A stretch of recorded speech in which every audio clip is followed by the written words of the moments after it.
Oh, I'm sure it was an exciting, thrilling. The only thing is, I didn't know was you missed that.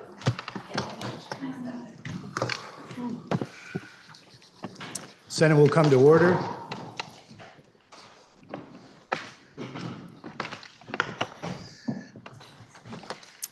In lieu of a devotional, I would ask for a moment of silence for lawmakers from the state of Minnesota who were attacked in their homes over the weekend. Representative Melissa Hortman and her husband Mark, Senator John Hoffman and his wife Yvette. Their assailant has been captured, and our prayers are with them.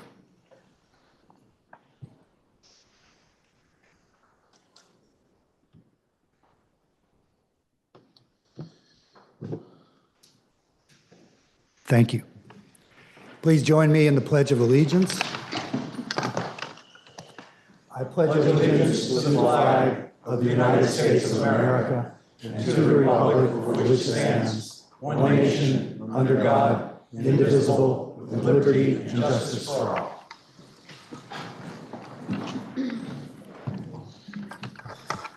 By way of announcement, let me just give you a preview of the day. So as many of you know, the governor will be out of town in the morning and into the early afternoon. We've had to plan around that because that will put the lieutenant governor in the acting governor role and put me in the podium unable to vote. So what we will do this morning is proceed with items that are on our action calendar or a conference of the whole about the Ed bill. We had planned to start with the conference of the whole, but we're having a slight delay because of copying issues. So what I will do is gavel us in and ask that we move directly to the second reading of the elections bill, H 474, an act relating to miscellaneous changes to election law. So with that said, of the day, we have up for action H 474, an act relating to miscellaneous changes to election law. Please listen to the second reading of that bill. H 474, an act relating to miscellaneous changes to election law.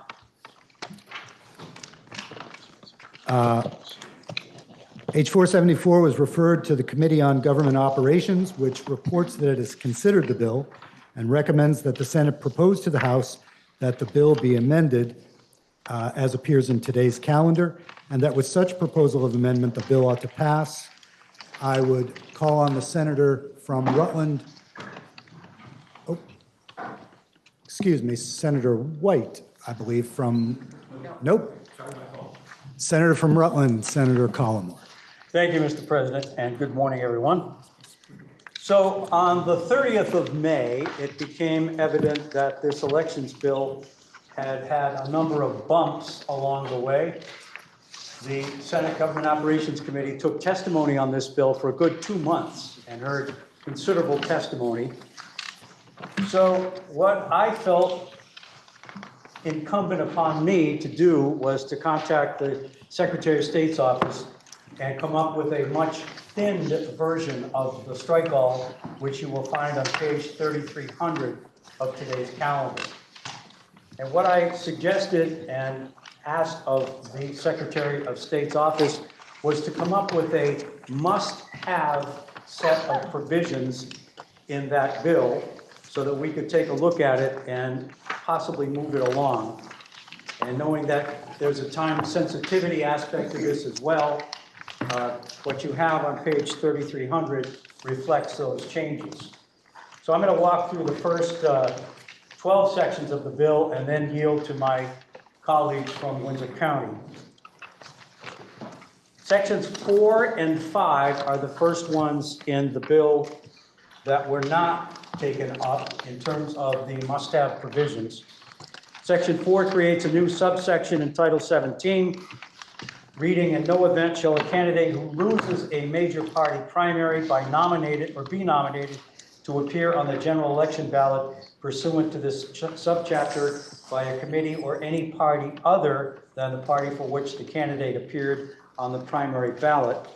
Section 5, in the same measure, also prohibits a candidate who loses a major party for any office shall not appear on the general election as an independent candidate for the same office for which the candidate lost in the primary election.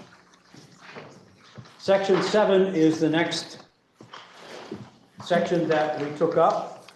This is miscellaneous changes to electronic ballot delivery law. And again, it amends Title 17 to define an overseas voter as a person who was last domiciled in Vermont before leaving the United States and resides outside the United States. This aligns with the federal definition of overseas voter. It will also enable voters who participate in the Secretary of State's address confidentiality program to receive their ballots electronically. It does not allow for electronic voting in terms of being able to send those ballots back.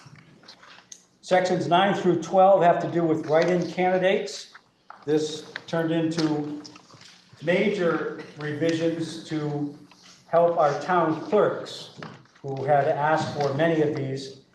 And in section 9, it amends a new subsection to require a write-in candidate file a form no later than 5 p.m. on the Thursday preceding the election for that write-in candidate for their votes to count. Of note, it's also section 17 in a to be designated subsection B would increase the threshold for a write-in candidate to win a primary election so that a write-in candidate had to receive the same number of votes as the number of signatures required for the candidate's office. And I will be offering a floor amendment later, which reverts back to current law and allows for 1/2 of that number to be counted. Section 10 amends Title 17 to require a write-in candidate to file a form no later than 5 p.m. on Thursday preceding the election for that write-in vote to count. And again, I'll explain that as we go further along, why this is necessary. Section 11 amends Title 17. In brief, if a vote for a write-in candidate in any election for General Assembly, state office, or federal office that has not registered by 5 p.m. on Thursday before the election, the vote shall be counted as other write-ins unless the candidate has already filed a consent form, a ballot has no names for the office, a printed candidate dies, or there are an equal or more other write-in votes than the apparent winner, in which case the write-in would be the winner. The election officials counting ballots and tallying results shall only list the names and votes received of registered write-in candidates in these circumstances. And finally, Section 12 amends that same provision to require a write-in candidate for the U.S. presidency to register no later than 5 p.m. the Thursday preceding the election. We spent a lot of time considering when that deadline should be in law. The House, when it sent the bill over, included a provision that would have said 7 p.m. on election night, and until that point, a write-in candidate would be eligible. The clerks, for the most part, and we heard great testimony from the Clerk and Treasurers Association, wanted a little bit more breathing room, if you will, so that by 5 o'clock on the Thursday preceding the election, they would be able to set up a system where they would know ahead of time who had requested to be a write-in candidate, and it would probably relieve them of a lot of pressure on election night and not require them to be counting until 2 or 3 o'clock in the morning. So that's where we landed at 5 o'clock, the close of business on the Thursday preceding the election, and it seemed to make a lot of sense to us. So those are my sections of the bill. I will now yield to the senior senator from Windsor County, Senator Clark. Senator from Windsor. Thank you. So I'll be dealing with sections 13 through 17, which address campaign finance, registration, and reporting. These sections aim to provide transparency and clarity to campaign finance and streamlines the process for ballot production by requiring registration for all candidates with the Vermont Secretary of State's office. Section 13 requires all candidates to register with the Secretary of State prior to filing their consent form. This change enables several process improvements with benefits for the candidates and for transparency. First, it will allow the Secretary of State to send courtesy filing deadline reminders, always very useful, for the new campaign finance system to candidates, thus decreasing the likelihood of candidates inadvertently overlooking filing deadlines. Second, it will prevent candidates from slipping through the cracks of public awareness and will enable easier searching of the new campaign finance system, as the format of the candidate's name on the consent form and ballot will match with the format on the campaign finance file. These changes are enabled, as many of you may be aware, the Secretary of State's invested in a new campaign finance filing system, which is now current, up and running on the Secretary of State's website. And it's much easier and more intuitive to use, I think you'll find, and should make candidate reporting simpler to accomplish. It also clarifies the name you use on your consent form, that the name you use on your consent form is the one that will be on the ballot. And it keeps the threshold of $500 for reporting every dollar spent or received above $500. Sections 14 through 17 address the campaign finance for PACs, for political action committees, and the subset of PACs, which needed a new definition, now called independent, expenditure-only political committees. In these sections, we define them, we require them to register and report, do their finance reporting. It's a bunch of sort of technical requirements. Independent expenditure-only political committees are defined as the following. Any one of more individuals or any corporation, labor organization, public interest group, or other entity, excluding a political party, that accepts contributions or makes expenditures in any amounts within a 2-year general election cycle for the purposes, this is the key, for the purposes of supporting or opposing candidates, influencing an election, or advocating for or against a public question. These sections that I referred to close the loopholes on independent expenditures by ensuring that even a single high-spending actor, one person, must report activity designed to influence an election or a public question.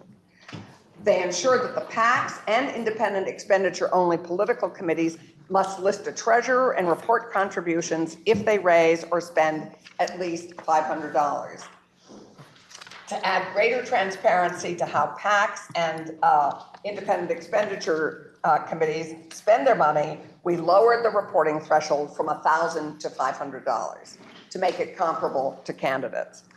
We chose to set the threshold for PACs and independent expenditure-only political committees at $500 so that we didn't capture the small local efforts to elect or influence votes on a school issue, on a select board issues, or a town issue. Because we all know that people can spend very little but be effective in local races. And we didn't want to have them go through the whole effort of filing and registering. These changes will provide greater consistency in requirements for campaigns and improve public transparency, which I think we all appreciate. I now yield to the middle senator from the Windsor District. Middle senator from Windsor District. Thank you, Mr. President, and good morning, everyone. It's nice to see you. I know that this is the bill you've all been with bated breath waiting to hear, so I'll get right into it. I start on page 3312 of today's calendar, if you'd like to follow along, and we start with the audit of the voter checklist within district boundaries. This section requires that town clerks and the Board of Civil Authority and municipalities with multiple legislative districts, they must audit their voter checklist to ensure the checklist correspond with the prescribed district boundaries. See recent election situation in our state where we may have wanted more clarity about the boundaries within a district that overlaps multiple municipalities. It also requires the Vermont Secretary of State to notify the relevant clerks and those BCAs of their responsibility and to provide them with training and support. It requires each town clerk to provide the Vermont Secretary of State with a written summary of their audit, and it requires that the Vermont Secretary of State submit a report to the legislature, which is due November 15th. Sections 20 and 21 seek to strengthen and clarify the definition of voter fraud. We see that it prohibits someone from voting more than once in the same election, whether it be more than once in Vermont or for the same office in both Vermont and another state, going and flying in the face of the joke, vote early, vote often. We want you to vote once, and we want you to vote for that correct election, and we're clarifying that language.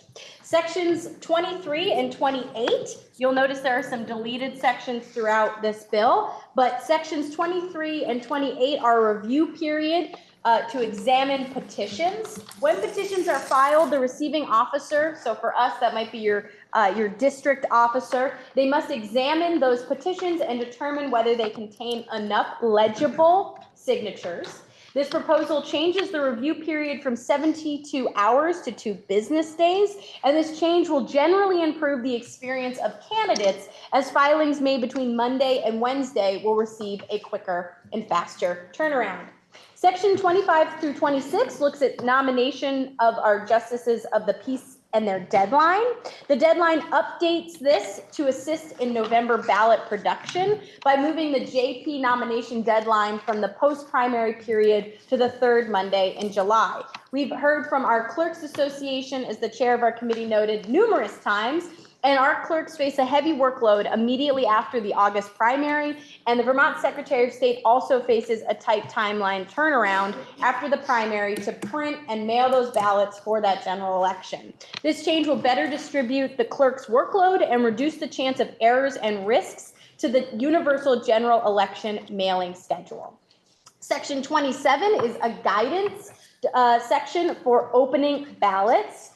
This is 17 VSA 25046, and this is an important deadline update that did not get revised when universal vote by mail was implemented.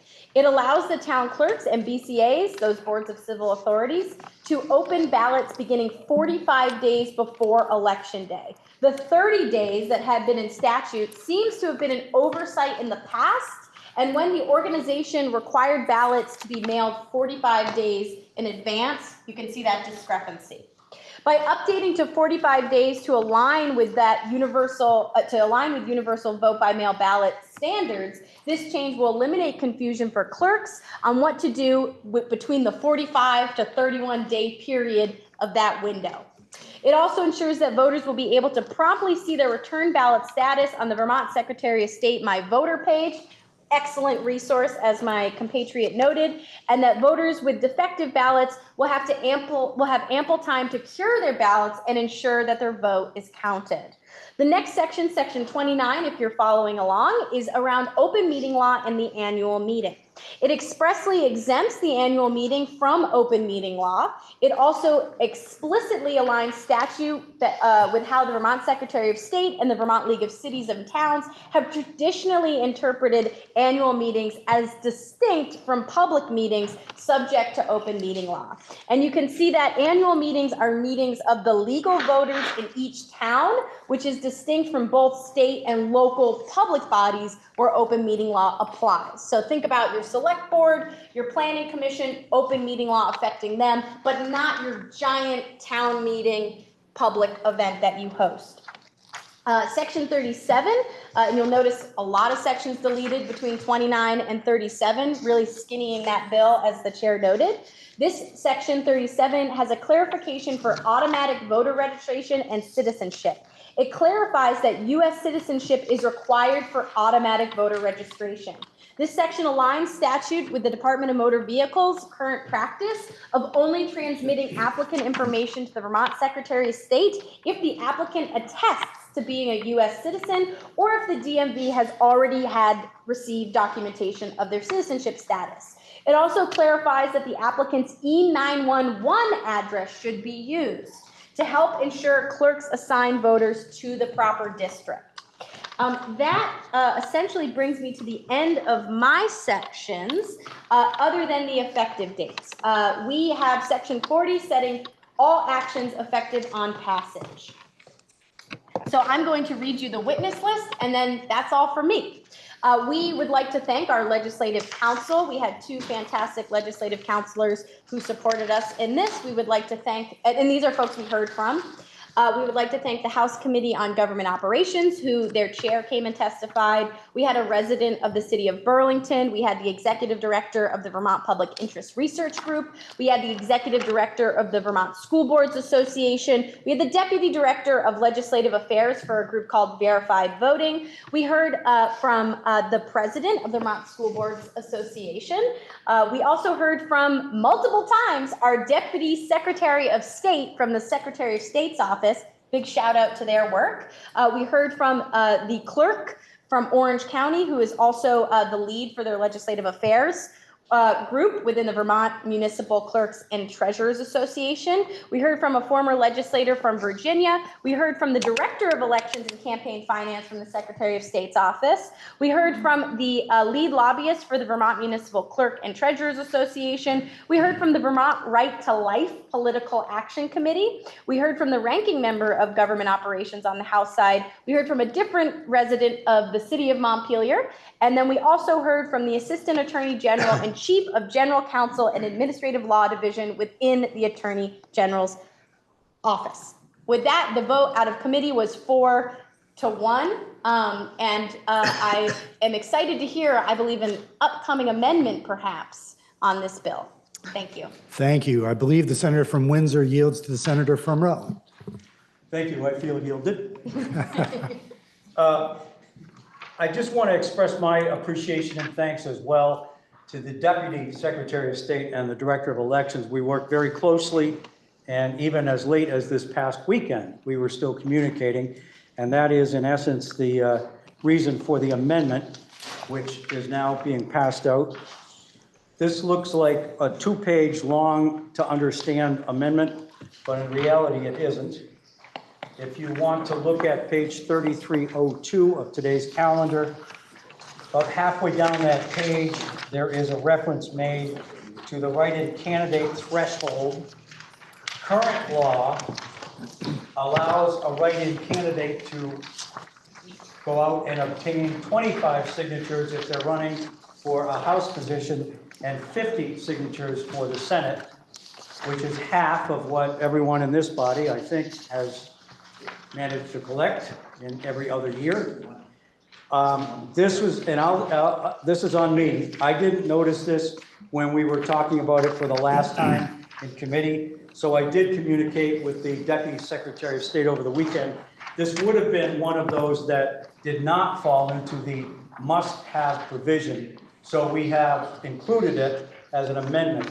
And all this does was take what is current law and make it current again, put it back into place so that in essence, the number of signatures required for the candidate's office would be half of the number of votes as the number of signatures required for the listed candidates.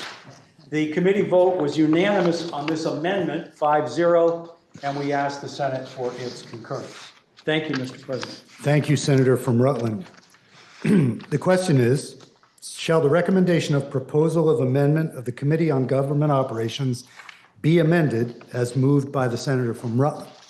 Are you ready for that question? If so, all those in favor signify by saying aye. Aye. All those opposed, nay.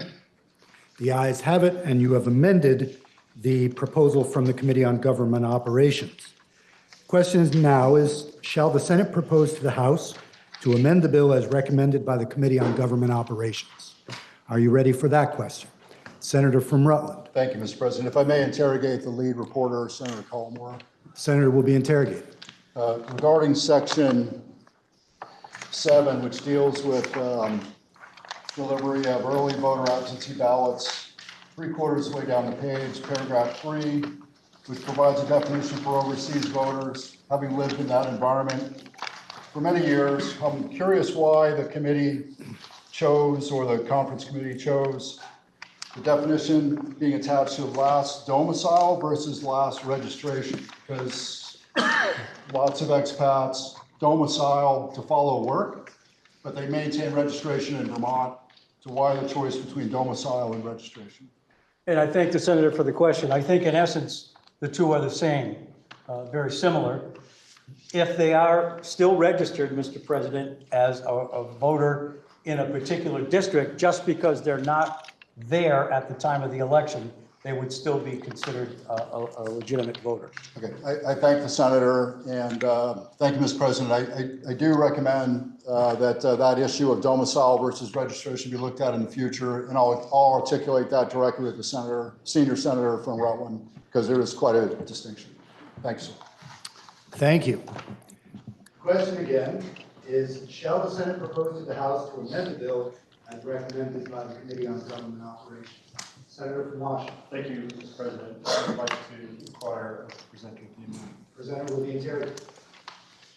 Mr. President, I wondered if we could find out why Section 1 was deleted. This was a study of ranked choice voting, which seems like something that the Senate has passed in prior years and is successful in other states and jurisdictions and nations. And as it was just a study, why it's being struck. I thank the senator, Mr. President. Again, this goes back to when we talked as a committee. We pushed the date out to 2028 for the study to be completed by the Secretary of State's office, which in essence meant, since it's a presidential primary situation, that would not be able to be taken up until 2032. So the feeling, I believe, and I don't mean to speak for the Secretary of State's office, but the feeling was, if this still is a hot topic, so to speak, it could certainly be taken up in the next elections bill, which will probably be at this point sometime in 2027. So it isn't necessarily dealt with in this bill, but it probably didn't make a lot of difference in terms of when the report was going to be due and what it meant for an eventual ability to use ranked choice voting. It was just in the presidential primaries.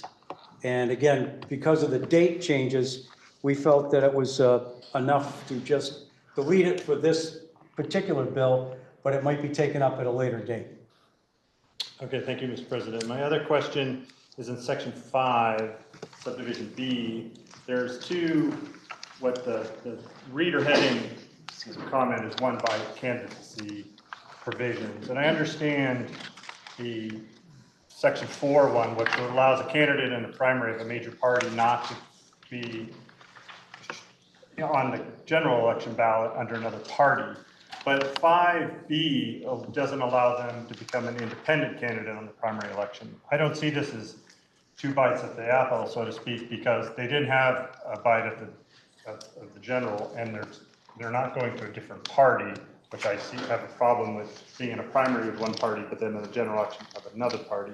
But independent candidates, I think we want to have an open general election ballot, and that people that want to be on that ballot should be allowed to be on that ballot. And so I wonder what problem we're feeling like we're solving, or that the committees feel like they're solving, in not allowing somebody to become an independent ballot just because they were a candidate in the primary. Thank you, Mr. President. Again, I think the answer is that the candidate has already run and lost in a primary election. And so it would be two bites, if you will, at the same piece of fruit, in order for them to be able to run again. Regardless of the party affiliation, if they ran in the primary as an independent candidate and lost, the same rule would apply. Right, thank you, Mr. President. I thank the senator, and I do thank the Government Operations Committee for this bill. I heard a lot from my town clerks who really are supportive of this bill. And even though I disagree with these two decisions, I think the provision that we just talked about is a restriction of ballot access, and I think we should not limit the access to the ballot. I think it's an anti-democratic activity. It's something that political parties want, but I think it's bad for voters. to limit access. I don't think it harms anyone to allow this. I think for the parties, I can see why you would want to do that, but for an independent candidate, I think it's an anti-democratic change. But given the other benefits that in this bill for the clerks and around write-in candidates, I'm willing to vote for the bill. Thank you. Senator from Chittenden Southeast. I wonder if I might inquire of the reporter of the bill. Reporter will be interrogated. So I wonder, Mr. President, would a write-in candidate under these new rules that registers the Friday beforehand, and if they were to lose as a write-in candidate in a primary, would they then be excluded from running as an independent as well, or taking the nomination from the other party, or would the write-in candidacy be somehow exempted from having been on the ballot? I will ask for a 1-minute recess. I'll declare a 1-minute recess.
To be on the Democratic ballot, did you? No. Yeah, the Senate will resume.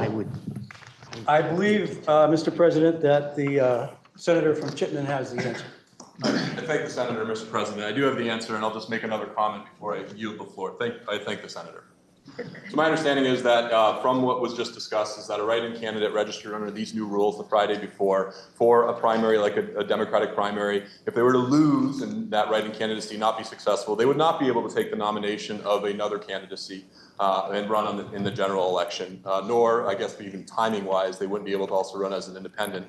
I share the concerns raised by the senator from Washington, and I do see this as anti-democratic. I want more people to vote, and I want more people to run for office. This is not all roses and sunshine. We need more good people to step forward and put their names on the ballot, and I just see this as making it harder to do so. So I'll be voting against this bill, Mr. President, but I thank you for the time. Thank you, Senator. Question again is, shall the Senate propose to the House to amend the bill as recommended by the Committee on Government Operations? Senior Senator from Chittenden Southeast. Thank you, Mr. President. May I inquire of, I believe, the chair of the committee, Mr. President. Senator from Rutland will be interrogated. Thank you, Mr. President. In the bill, there is language regarding when we need to register with the Secretary of State's office based on money received. My question is, was there any discussion in committee regarding the effect of Citizens United and the increased amount of funding that comes from outside dollars into our state that influences our elections? I thank the senator for the question, Mr. President. Yes, we took considerable testimony specifically about that issue, and that's why in the bill, one person has been, or an individual has been singled out as counting for the independent candidate situation. Thank you, Mr. President. Was there any discussion about limiting the contributions that can be made either from in-state or out-of-state folks? We did take testimony, Mr. President, on that. In fact, at one point in this strike-all bill, we reduced the threshold to 0 for the so-called, I'm going to call them PACs, because I think most people understand that more than the 4 or 5 word definition that's in the bill. We were assured by the Attorney General's office that that could be problematic down the road, so we pushed the limit up to $500, which agrees with what the candidates have at the moment. Thank you, Mr. President. I guess the concern is that going forward, all of our elections will be influenced by increasing contributions from outside of the state and possibly within the state from organizations about which we know very little or where the money is coming from. And so I would just encourage the Committee on Government Operations to continue its work in this area and to look at any bills introduced that might have an effect on what we have come to know as the Citizens United decision. Thank you, Mr. President. And Mr. President, I'll just conclude by saying I agree with the senator's concerns, and I think this bill is the first step toward increased transparency for those who are out of state perhaps and have a pocketbook that's much larger than mine. Thank you, Senator. Senator from Madison. Thank you, Mr. President. I just want to thank the senator from Rutland, the chair of the GovOps committee, for making sure this bill moves forward. Those of you who were here last biennium may recall the elections bill. At the end of last session, I was standing for, I think, 4 hours talking about that bill, and it didn't make it over the finish line. So it's been a few years since we've had an election bill. We tend to do election bills only in non-election years so that we're not changing the rules of the game during an election, during the game. This one was teetering on the edge, and I really appreciate the efforts of the senator from Rutland and the Secretary of State's office for getting this bill moving so that we could get these provisions. I know not everybody loves everything in the bill. That's true for every elections bill because nobody loves to debate elections more than elected officials. But I think that it is a solid bill, and I'm just really happy that we're going to get this done and hopefully get it over to the other body. Thank you, Mr. President. Thank you, Senator. Question is, shall the Senate propose to the House to amend the bill as recommended by the Committee on Government Operations? Are you ready for that question? If so, all those in favor signify by saying aye. Aye. All those opposed, nay. Nay. The ayes appear to have it. The ayes do have it. And you have amended the bill as recommended by the Committee on Government Operations. Question now is, shall the bill be read the third time? Are you ready for that question? If so, all those in favor signify by saying aye. Aye. All those opposed, nay. Nay. The ayes appear to have it. The ayes do have it. And you have ordered third reading of H H-474. I would look to the senior senator from Rutland for a motion. Thank you, Mr. President. So I move that the Senate rules be suspended and that H-474 be placed in all remaining stages of passage. Senator from Rutland has moved that the rules be suspended and that 474 be placed in all remaining stages of passage. Are you ready for that question? If so, all those in favor signify by saying aye. Aye. All those opposed, nay. The ayes have it, and you have moved H-474 through all remaining stages of passage. We have for third reading H-474. Are there any amendments before third reading? Seeing none, please listen to the third reading of the bill. H-474, an act relating to miscellaneous changes to election law. Question is, shall the bill pass in concurrence with proposal of amendment? Are you ready for that question? All those in favor signify by saying aye. Aye. All those opposed, nay. Nay. The ayes appear to have it. The ayes do have it, and you have passed H-474. I would look to the senator for another motion. Thank you, Mr. President. I further move that the Senate rules be suspended and that the bill number for H-474 be messaged to the House forthwith. Senior senator from Rutland has moved that H-474 be messaged to the House forthwith. Are you ready for that question? All those in favor signify by saying aye. Aye. All those opposed, nay. The ayes have it, and you have messaged your actions on H-474 to the House forthwith. I would look to the senior senator from Windsor. Thank you, Mr. President. I would like to move, if I may, that S-125 be returned to Senate Economic Development, Housing and General Affairs. The senior senator from Windsor has moved that S-125, an act relating to collective bargaining, be returned to the Committee on Economic Development through a suspension of the rules. Are you ready for that question? If so, all those in favor signify by saying aye. Aye. All those opposed, nay.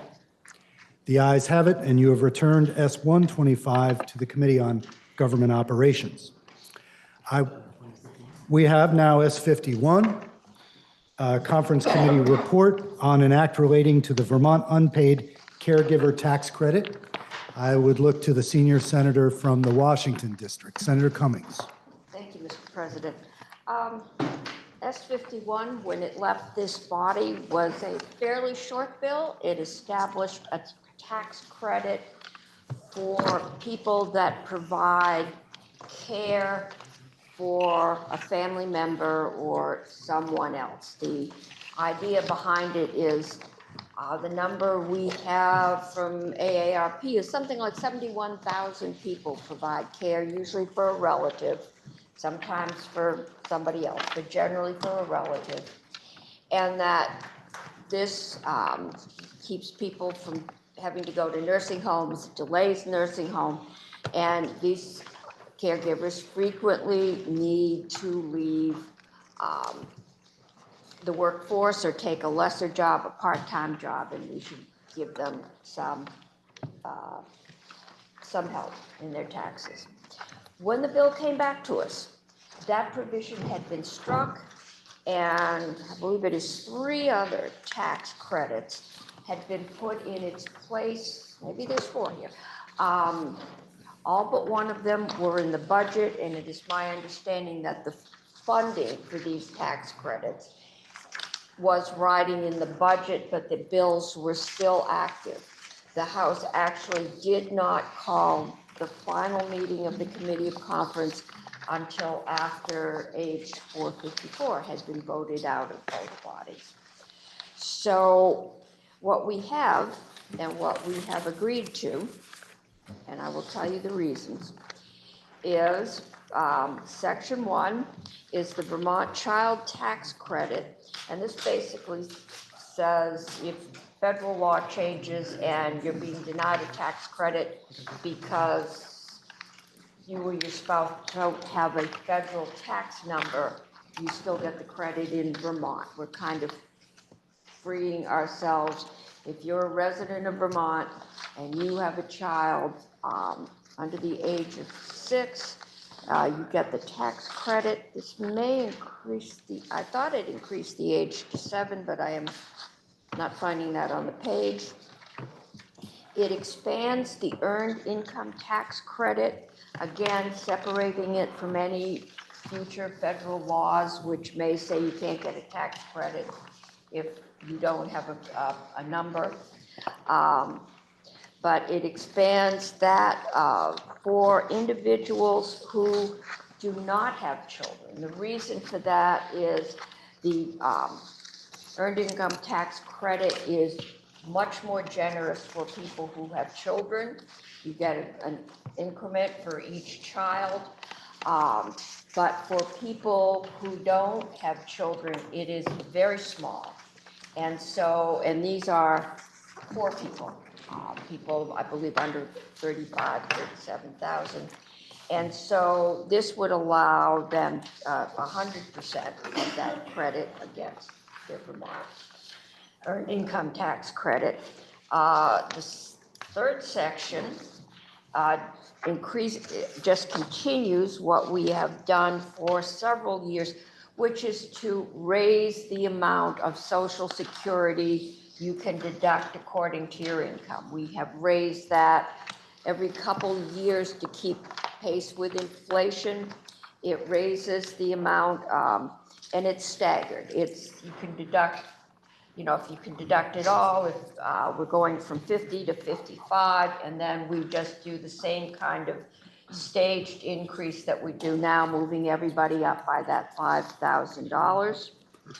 And then there's concurring for civil service retirement. We've gotten everybody, including military pensions, under that same income level. The next thing this bill does is it goes to military and survivor benefits, and it sets up a different structure, income structure for them to deduct, and I am looking for that here. Okay, military and survivor benefits, you can deduct the full amount if the taxpayer, if your income is less than $125,000 a year, but less than 175. So it does that same kind of staging for that. We do require that you can only accept one exclusion.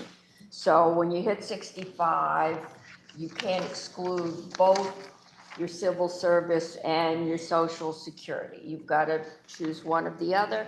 The exception to that will be the military retirement and survivor benefits exclusion under Section D of this section may elect that exclusion regardless of whether the taxpayer also elects an exclusion under Sections A through C of this section. So we give more flexibility to military retirement.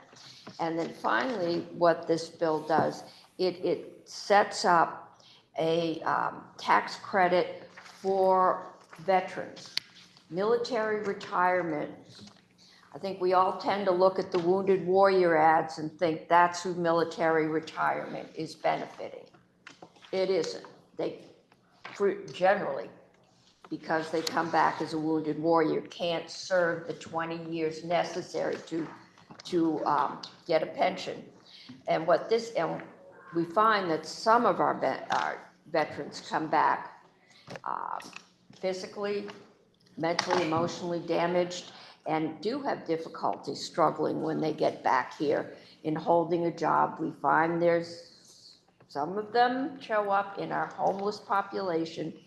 This would allow a tax credit if your adjusted gross income of the taxpayer is less than or equal to $25,000 a year. The amount of the tax credit provided under this section shall be $250. And then we take it up to, if it's between 25 and 30,000, it'll be 25 less $5 per $100 federal adjusted gross income, we have to walk, we've tried to help this group of veterans, which frequently, Mr. President, are dependent on general assistance.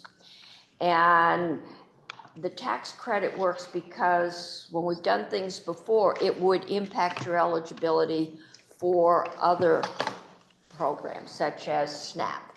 And we've had to work around that so that in the end, we didn't create a place where these veterans would be better off.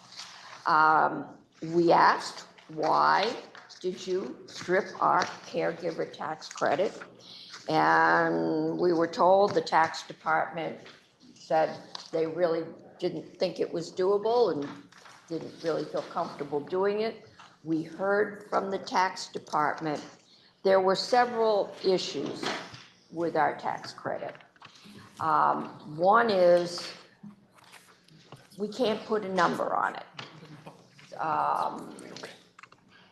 It was up to a $2,000 tax credit. If you believe AARP, there's 71,000 people providing care. That's a lot of money. But we don't think everybody would qualify.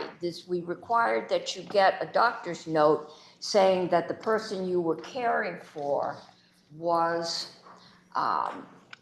did have difficulty with their activities of daily living, feeding themselves, dressing themselves, right? Mobility. So that was the one documentation, but there was no documentation as to how many hours. It was all on attestation. That is unlike any other tax credit we give. And at this point, and it was the last day of the session, I think very late in the afternoon, we decided to go for the greater good, for the greater number of people, to accept the House's version with the commitment that we will go back and try and fine tune that caregiver tax credit so that it will work with, we can get something that the tax department will feel comfortable being able to administer. And so we would ask this body to concur. Thank you, Senator. Question is, shall the Senate accept and adopt the report of the Committee on Conference? Senator from Addis. Thank you, Mr. President. May I inquire of the senator, the tall senator from Chittenden Southeast? I would ask that we not use physical qualities. So fair, absolutely fair. I don't know. I couldn't remember where the senator. I think the middle senator. I believe the one who's trying to stand right now. Senator named for a former governor, if he so chooses. I do. Thank you, Mr. President. I was indicated to me that the senator from Addison might want to inquire of me regarding this report since I was on the committee. Wait, can I please ask the question first? Sure. So, as Mr. President, as the senator is starting to indicate, I talked with the senator and another member of the conference committee about the original provisions that were in this bill, which, as the senior senator from Washington has talked about, was a caregiver tax credit. And I had inquired whether it would be possible to put in this conference committee report a report back from the tax department about the feasibility of that and have them work through some of the challenges that they apparently saw with administering that tax credit. And I'm wondering why the report didn't make it into the conference committee. I would echo comments made by the chair of Senate Finance and also the member of the Senate, the conference committee, that in the end it was very late in the day, and to that we are going to look at it again next year, and the concerns that were raised. As for the report, what I would also add is that it was communicated in conversations throughout the building, and that hurried day and the days leading up to it, that the tax department is already being asked to do a lot for this coming year, especially in light of the bigger bill that I think is on a lot of people's minds today. That an additional report was a little too much of an ask at that time. So I think that would be one other additional comment I would add to the question. Okay, I thank the senator. So, Mr. President, I understand why there were concerns about the administration of this tax credit, but I just want to remind the Senate that this bill, as it passed out of the Senate, S51, was a bipartisan bill that had unanimous support in the Senate. Everyone voted for it, and it would have been a tax credit that would have benefited thousands of Vermonters who care for family members without compensation. And what I see in this report is a lot of great tax policy. I mean, don't get me wrong, I'm going to vote for this bill. And I think it's good tax policy, but the conference committee failed to put anything in the bill that even nodded to the Senate's position of this on this bill. And so I just want to express my disappointment that there's not even a report back from the tax department. Yes, they are busy, but if they have concerns about what a unanimous vote in the Senate about a tax policy, the very least they can do is provide a report to us. So I just wanted to stand to express my disappointment. That is a very important tax provision, and I hope that the tax department is listening and will do some work in the off session to ensure that we can pass it next session. Thank you, Mr. President. Thank you, Senator. Question is, shall the Senate accept and adopt the report of the Committee on Conference? Senator from Rutland. Thank you, Mr. President. I'd just like to compliment, thank, and show my appreciation to the conferees from our side on this. As many of you know, I've been here 11 years, and it seems like every year I've tried at least incrementally to put legislation in which would benefit our military veterans. And this, I think, is not incremental at all. I think that's a huge step, and thank them. And I would ask when the vote is taken, we take it by roll. Senior Senator from Rutland has asked that the vote be taken by roll. I'll repeat the question. Shall the Senate accept and adopt the report of the Committee of Conference? Are you ready for that question? Senator from Windsor. Oh, thank you. The bell is being rung. That was going to be my question. Are there any further questions? Seeing none, a roll call vote has been requested, and I would ask that the secretary call the roll.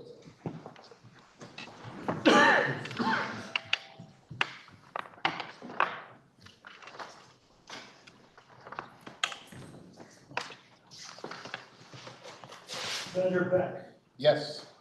Senator Baumgart. Yes. Senator Brennan. Yes. Senator Brock. Yes.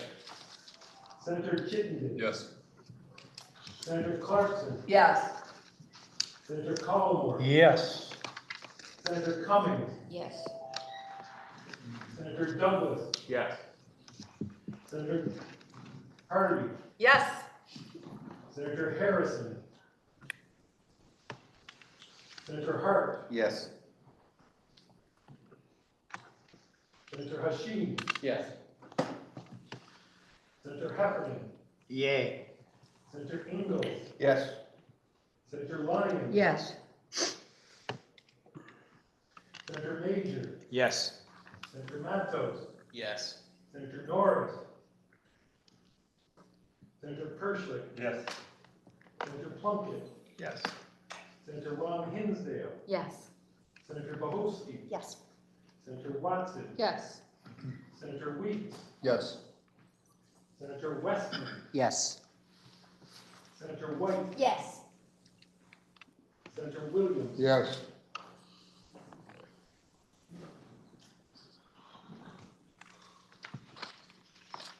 Senator Bueller. Yes. Senator Harrison. Yes. Senator Norris.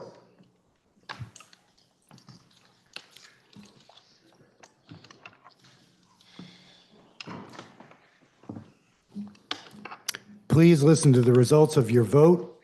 Yeas 28, nays 0, and you have accepted and adopted the report of the Committee of Conference. I would now look to the senior senator from Rutland for yet another motion to message our actions via a rule suspension to the governor forthwith. Thank you, Mr. President, for the heads up. I move that the rules of the Senate be suspended and we message our actions just taken on S51 to the House forthwith. I will amend in a friendly way to the governor forthwith, if I may, Senator. Yes. Senator from Rutland has moved that our rules be suspended in order to message the actions just taken on S51 to the governor forthwith. Are you ready for that question? If so, all those in favor signify by saying aye. Aye. Those opposed, nay. The ayes have it, and you have messaged your actions on S51 to the governor forthwith. We have a resolution to take up at this time. Senate resolution offered by all senators in the chamber. Please listen to a reading of that resolution. SR 17, Senate Resolution honoring the outstanding legislative staff service of Chrissy Gilhooly and extending to her best wishes for her future success. Whereas for a number of years, the cheerful presence of Chrissy Gilhooly has graced the General Assembly, as she has effectively, enthusiastically performed several critical staff roles. And whereas, whether serving as the supervisor of the committee services at Legislative Council 2015 through 2017, ensuring that the committee assistants were properly performing their duties, working as a joint fiscal office staff associate 2020 to 2022, engaging in key interbranch communication activities and working directly on legislative matters with the Senate Committee on Appropriations, and since October 30, 2022, executing her duties as the Senate Operations Manager and Journal Clerk, supporting the orderly conduct of Senate business on and off the floor, and the publication of the Senate Journal, Chrissy Gilhooly has always worked conscientiously in a nonpartisan manner and with the highest degree of professionalism. And whereas her competency and proficiency in each of these positions drew on her prior private and nonprofit experience encompassing communications, logistics, marketing, and management, and spanning theoretical,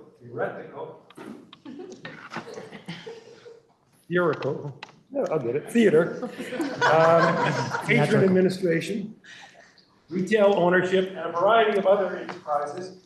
And whereas Vermont state senators know they can always rely on Chrissy Gilhooly for essential assistance in the legislative process, and that the caliber of her contributions is unsurpassed. And whereas her employment record in the Senate and throughout the General Assembly has set a standard of excellence for others to follow. And whereas Chrissy Gilhooly's stellar reputation previously attracted the attention of the executive branch, in which she served at the Department of Finance and Management, and once again, the leadership of the Pavilion Building has successfully beckoned her to return, where she will master a new challenge at the Agency of Administration. Now, therefore, be it resolved by the Senate that the Senate of the State of Vermont honors the outstanding legislative staff service of Chrissy Gilhooly and extends to her best wishes for future success, and be it further resolved that the Secretary of the Senate be directed to send a copy of this resolution to Chrissy Gilhooly.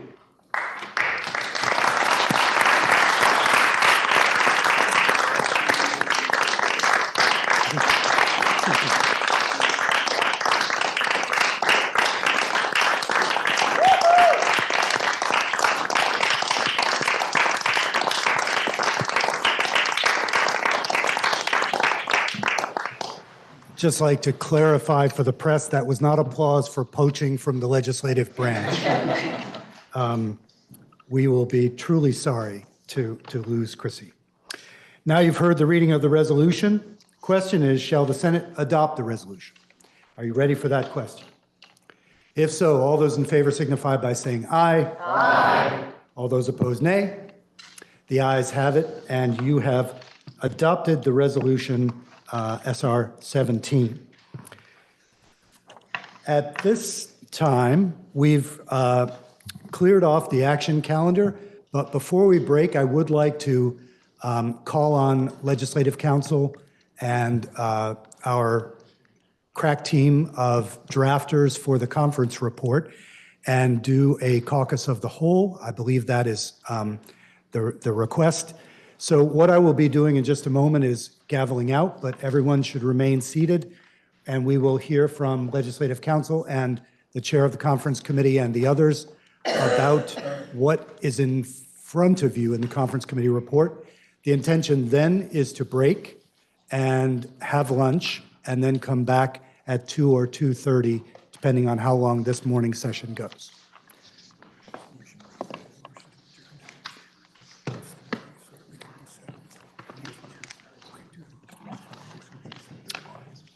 And I would look to the senior senator from Chittenden Southeast for a motion to adjourn until 2:30. Thank you, Mr. President. Pending announcements, I move that we stand in adjournment until 2 o'clock? 2:30, I believe. Thank you, Senator. Senator from Chittenden Southeast has moved that we stand in adjournment until 2:30 p.m. Are you ready for that question? If so, all those in favor signify by saying aye. Aye. All those opposed, nay. The ayes have it, and we will stand in adjournment until 2:30 p.m.